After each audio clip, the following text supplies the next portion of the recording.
네, 이번 시간에는 원천징수 이행상황 신고서의 서식에 대해서 좀 알아보겠고, 소득자별 근로소득 원천징수 영수부에 대해서 알아보도록 시간을 갖도록 하겠습니다.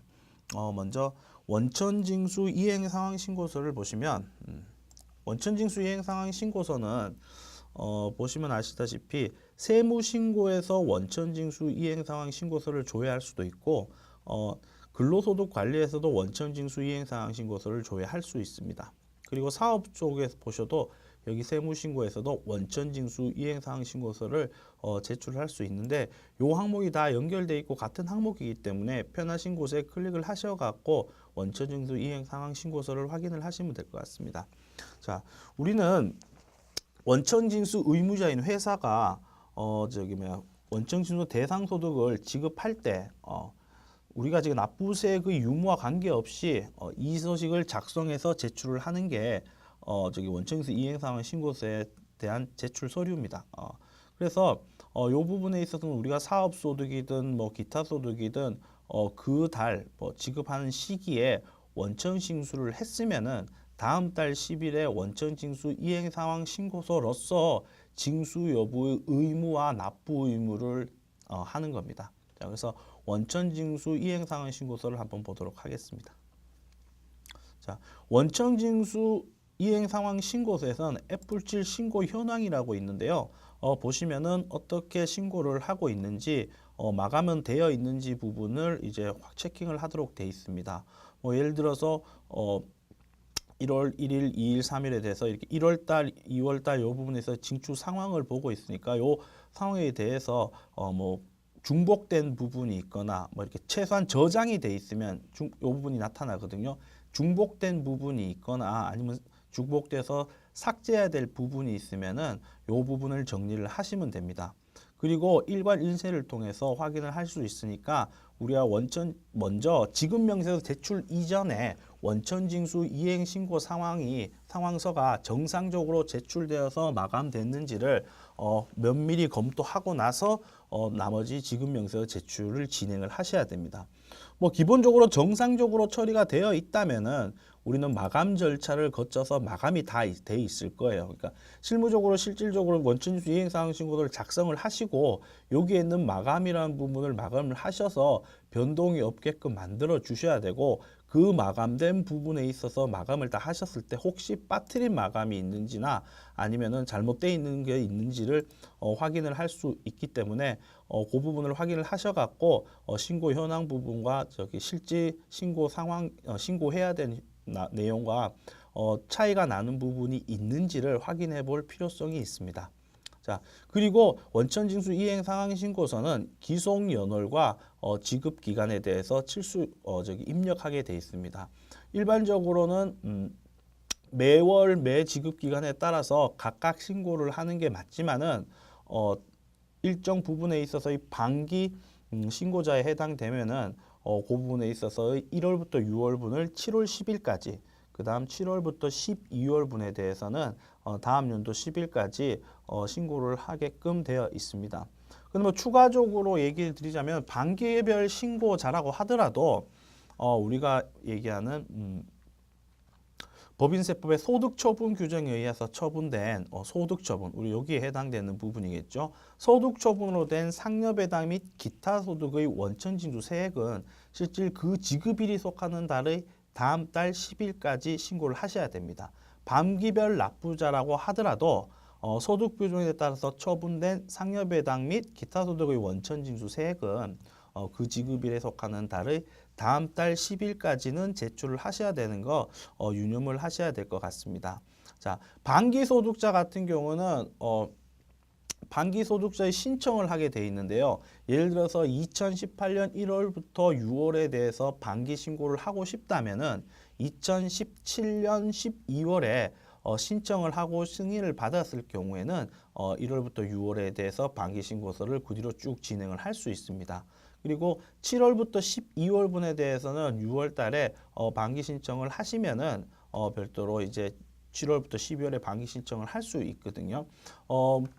이때까지 홈택스에서는 반기 신청을 원래는 하고 승인을 한 자에 한해서만 이제 홈택스에 그 전자신고가 가능해요 원래는. 근데 반기 신청을 하지 않더라도 반기로 들어갔을 경우 홈택스에서 전자신고 마감이 다 됐었어요. 근데 이제 작년부터는 그 부분이 막혀 있기 때문에 반드시 반기별 납부 대상자들은 신청과 승인을 통해서 정상적으로 그 부분에 있어서 확인을 하시면 될 것 같습니다.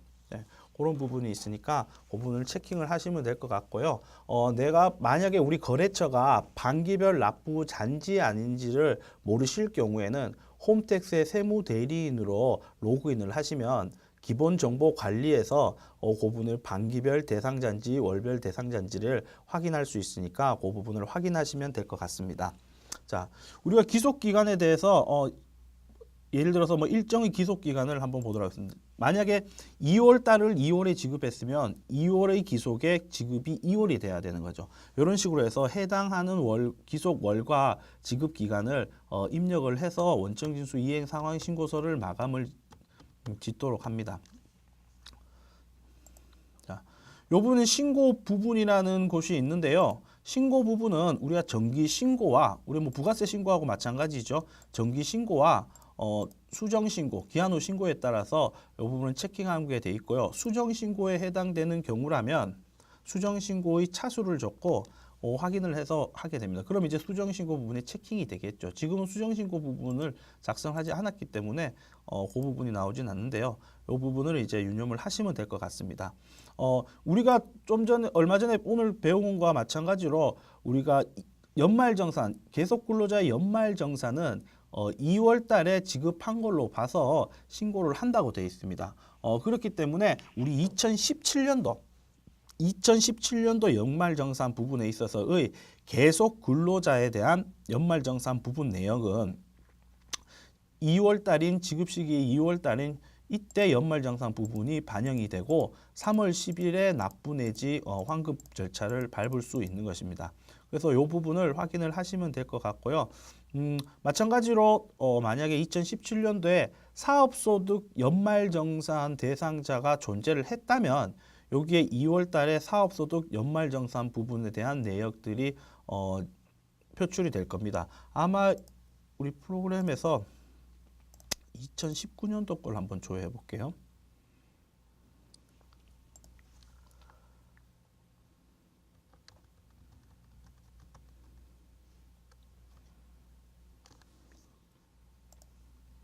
자, 2019년도 해야 되면 우리가 2019년도에 2018년도 분에 대해서 사업소득 연말정산한 소득자에 대한 연말정산 내역이 이렇게 나올 수 있음을 확인할 수 있습니다. 이 부분은 참고를 하시면 될 것 같고요.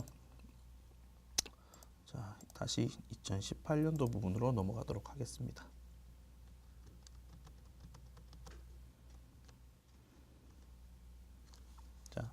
이렇게 부분에서 대략적으로 윗부분에 있어서 설명을 드렸고, 자, 신고 구분에서 매월 신고 대상자면 매월이라고 자동적으로 체킹이 됩니다. 그리고 반기 신고 대상자는 반기라고 체킹이 되는데요. 매월과 반기에 대해서는 승인을 받고 여부와 상관없이 우리가 프로그램상에는 그 부분을 체킹을 함으로 통해서 매월과 반기가 조절이 되는데, 그 체킹하는 방법에 대해서는 우리 회계관리에서 회사 등록 라인에 보시면 기본적인 기본사항 옆에 추가사항이라고 있습니다. 추가사항에 보시면 반기별 납부가 맞습니까 아닙니까를 체킹하게 되어 있어요. 우리는 부로 되어 있기 때문에 지금 현재 매월로 되어 있지만 우리가 만약에 반기별 납부를 체킹을 하게 된다면 자, 이렇게 반기별 납부로 체크가 돼서 신고하게 됩니다. 이 반기별 납부자에 하면 뭐 기타 소득이나 다른 소득이 없다면은 7월 10일 내년 1월 10일에 신고하시면 됩니다. 이렇게 되어 있는 부분이 매월과 반기의 차이고요. 밑에 일괄 납부 여부와 사업자 단위 여부도 회사 등록의 추가 사항에 해당되신 분 여부를 체크하시면은 자동적으로 여기에 반영하게끔 되어 있습니다.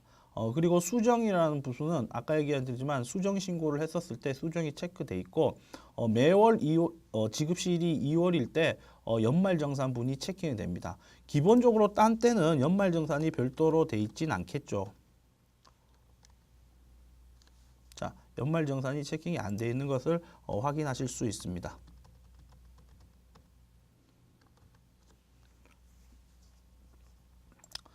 자, 소득처분은 아까 전에 설명드린 것과 같이 법인세법의 소득주법 규정에 따라서 처분된 뭐 상여나 배당에 대해서 거기에 해당될 경우에는 이 부분이 체킹이 됩니다. 이것도 자동적으로 체킹이 되니까 그 부분을 확인하시면 될 것 같고요. 환급 신청을 할 경우 그리고 환급에 해당될 경우 환급 신청을 하게 되면 이 부분이 체킹이 되도록 되어 있습니다. 별도로 자동적으로 체킹을 하는 부분은 확인을 하시면 될 것 같고요. 그 부분을 확인을 하시면 될 것 같습니다. 그리고 우리가 원천지수 이행상황신고서는 나머지 부분에 있어서는 우리가 정상적으로 입력을 하는 항목에서 정상적으로 입력했다면 나머지 부분은 자동적으로 불러와집니다. 그리고 밑에 전월 미환급세액이라고 나와 있고 당월 발생 환급세액이 뭐냐면 전월 미환급세액 전월에 만약에 1월 달에 원천지수 이행상황을 신고를 했는데 우리가 납부보다 환급이 많다. 그러면은 선택의 두 가지 방법의 선택을 할 수 있겠죠. 환급을 받을까 아니면은 다음 신고 때 그 부분에 있어서 공제하고 납부를 할까. 그랬었을 때 두 번째 후자의 방법을 선택한다면은 전월 미환급세액이 나올 겁니다. 그래서 전월 미환급세액이 나왔었을 때 납부세액이 있으면 당월세액과 차감을 해서 이제 차이 부분에 있어서 납부하시는 부분이 있으니까 이 부분 참고하시면 될 것 같고요. 우리가 기본적으로 원천지수 이행상황신고서는 이렇게 프로그램으로만 보지 마시고 우리가 서식으로도 한번 살펴볼 필요성이 있는데요. 자, 이게 서식상의 원천징수 이행상황 신고서의 서식입니다. 이렇게 보시면은 우리가 위에 설명했던 것들은 뭐 다 마찬가지일 거고, 자 여기서 보시면 자 개인 거주자와 비거주자에 대해서 이렇게 거의 대부분 신고하게 돼 있고, 법인에 대해서는 내외 법인의 원천에 대해서만 이렇게 신고할 수 있게끔 되어 있습니다. 그래서 우리가 만약에 원천징수를 하는 부분은 대부분 개인, 뭐 거주자가 됐든 비거주자의 개인 부분에 있어서의 소득 부분이라고 이해하시면 될 것 같습니다. 자, 나머지 부분에 있어서 원천징수 이행상환신고서 부표나 환급 신청에 이런 부분들은 이제 해당 사항이 있을 때 체킹을 하시고 작성을 하셔갖고 하는 거고요. 기본적으로 옆에 있는 해당 사항이 없을 때는 기본적으로 원천징수 이행상황 신고서 맨 앞지만 이제 정리가 돼서 이제 신고가 들어갑니다. 신고를 하기 위해서는 반드시 마감을 체킹을 하고 마감을 처리한 다음에 신고서를 제출을 하시면 됩니다. 제출 방법에 있어서는 마감한 사항에 대해서 전자신고 부분에 있어서 원천제 전사신고를 통해서 제출 원천세 파일을 만드시고 홈택스에 가서 신고를 하셔갖고 납부서를 뽑거나 이렇게 하시면 되고요. 지방소득세 같은 경우도 지방소득세 전자신고하는 방법으로 전자신고를 하시면 됩니다. 이 부분은 추후에 제가 설명드리도록 하겠습니다. 자, 추가적으로 원천징수 이행상황 신고서에 대한 대략적인 설명은 했지만 추가적으로 한 가지 설명드릴 것은 자, 소득자별 근로소득 원천징수 영수부에 대해서 간략하게 설명드리겠습니다. 자, 소득자별 근로소득 원천징수 영수부 이 서식은 기본적으로 급여자료 입력의 데이터를 기준으로 소득자별로 작성되어지는 것을 말합니다. 근로소득자의 개인별로 월별 근로소득 내역, 비과세 소득 및 원천징수 내역 등을 조회할 수 있는 서식이에요. 그래서 이 서식들을 활용을 하시면은 우리가 인별로 어떻게 급여를 지급되고 있는지를 확인해 볼 수가 있습니다. 이 부분에 있어서는 일용직 근로소득자가 아니라 상용직 근로자, 계속 우리가 말하는 일반 근로자에 대한 내역들이 이렇게 조회될 수 있는 건데요. 뭐 작성 일자나 이런 부분, 원천 징수부를 요청하는 곳들이 몇 군데 있어요. 예를 들어서 뭐 국민연금관리공단 같은 경우 소득 변경 신고를 했는데 그 부분이 변경된 부분이 맞는지 안 맞는지를 뭐 원천지수 영수부를 달라거나 뭐 이런 부분을 요청을 할 수 있으니까 거기에 맞게끔 요청할 때 작성 일자를 체킹을 하셔갖고 작성을 하시면 될 것 같습니다. 지금 연월일도 지분율을 기준으로 이제 급여 자료를 불러오는 걸로 알 수 있고요. 뭐 정산 부분 반영 이 부분에 있어서 중도 퇴사자나 계속 근무자의 소득 정산 결과가 반영을 하냐 안 하냐 부분을 체킹하는 부분이 있습니다. 이 부분은 사원별로 PDF 파일로도 만들 수 있는데요. 이 부분을 보시면 될 것 같습니다. 자, 구분란에 보시면은 총괄 계속 중도로서 구분을 해서 개별적으로 볼 수 있고 뭐 기본적으로는 총괄로 세팅이 되어 있습니다. 기본적으로는 총괄 부분 선택하면 됩니다. 그래서 일단 우리가 4번이나 이런 부분에 있어서는 우리가 별도로 조회나 이런 부분을 할 수 있는 부분은 아니고요. 옆에 내용을 자세히 보면 자, 우리가 뭐 백두산시에 대해서 급여가 얼마고 총 3개의 란이 있는데 첫 번째 란은 월별 근로소득 내역이 얼마다. 그 중에 이 부분에 항목들이 있다. 그리고 거기에서 간이세액표에 따라 얼마를 떼야 되고 얼마를 떼었다. 뭐 이런 부분. 그래서 소득세계가 어떻게 징수가 되고 이렇게 확인됐다. 이런 부분을 확인할 수 있고요. 비과세 소득은 이 사람이 어떤 비과세 소득 항목이 있는지를 보여주고 있습니다. 그래서 총 비과세 합계도 확인할 수 있고요. 그다음 원천징수세액들이나 이런 부분 우리가 월별 근로소득 내역이나 원천징수세액 등에 대해서 많이 조회하게 되는 란이 원천징수부에 해당될 건데요. 자, 원천징수부에 보시면은 이제 소득세나 아니면 연금보험료, 건강보험료 이런 부분을 어떻게 뗐는지를 확인할 수 있습니다. 실질적으로 4대 보험에 대해서 특히 건강보험에 대해서 우리가 말하는 연말정산, 건강보험에 대한 정산을 할 때도 이 기준으로 정산을 처리를 하면 업무에 더 효율적이고 더 빠를 수 있습니다. 그래서 그 부분을 확인을 하시면 될 것 같고요. 우리는 퇴직자의 중도 퇴사자의 연말정산을 처리했었을 때 환급받은 세액까지 여기에서 근로소득 원천징수부에서 반영이 되고 있음을 확인할 수 있습니다. 예, 그래서 각각의 매월 지급이나 이런 부분의 합과 개별적인 근로 내역이나 원천징수 내역이나 국민연금 4대 보험의 공제 내역들을 확인할 수 있는 것이 원천징수 소득자별 근로소득 원천징수부입니다. 자, 이상으로 원천징수 이행 상황 신고서 및 소득자별 근로소득 원천징수부에 대해서 알아보았습니다.